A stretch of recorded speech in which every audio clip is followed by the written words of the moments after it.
В Ухтинском поселке Шудаяк в скором времени появится врачебная амбулатория.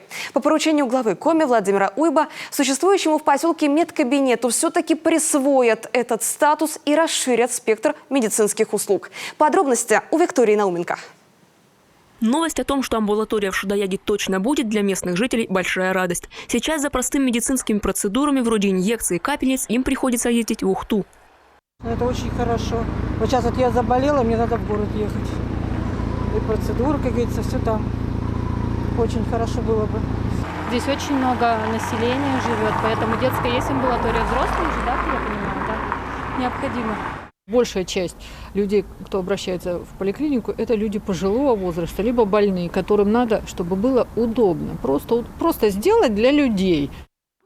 Судьба медучреждения решается второй год. Местные активисты добивались присвоения медкабинету статуса амбулатории даже через суд. В сентябре прошлого года Ухтинскую поликлинику, в составе которой находится медкабинет, обязали за 12 месяцев провести необходимый ремонт и закупить оборудование и сделать его амбулаторией. Однако руководство поликлиники сочло обозначенный срок нереальным, и решение было оспорено ответчиком и отменено Верховным судом Республики Коми. Шудаякцы всерьез обеспокоились, что амбулатории не дождутся.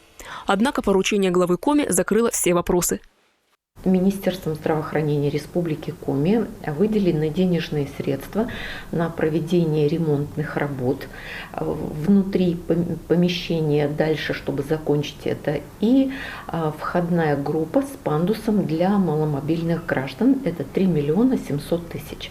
Может быть, там по денежным средствам мы не впишемся вот в эту сумму, но, тем не менее, министерство держит этот вопрос на контроле. Мы регулярно им докладываем о выполнении работ.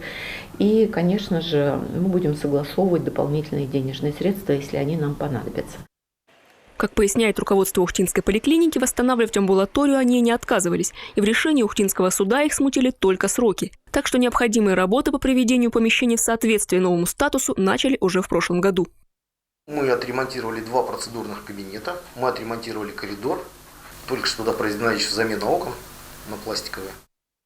Сейчас работы по приведению медкабинета в соответствие статусу амбулатории продолжаются. За счет собственных средств руководство Ухтинской городской поликлиники подготовило проектно-сметную документацию на проведение ремонта. Сейчас идет экспертиза сметных цен. Для закупки медицинского оборудования идет сбор коммерческих предложений. Готовится аукционная документация для проведения процедуры закупки оборудования. А с наличием оборудования связаны и необходимые для работы кабинетов лицензии. Так, для процедурного необходим дефибриллятор, чтобы экстренно реанимировать пациента при негативной реакции на введенный препарат. Ремонт в процедурном кабинете уже провели, но пока здесь проводится только забор анализов. Для капельницы и инъекций здесь необходима лицензия, которую пока ждут. При получении лицензии на амбулаторию, кроме процедурного, здесь будут оборудованы смотровой и прививочный кабинеты. Необходимые работы руководство поликлиники надеется завершить до конца года. Теперь, после поручения главы республики, к этому сроку успеть обязаны. Виктория Науменко, Павел Лагутин, телеканал Юрган, Ухта.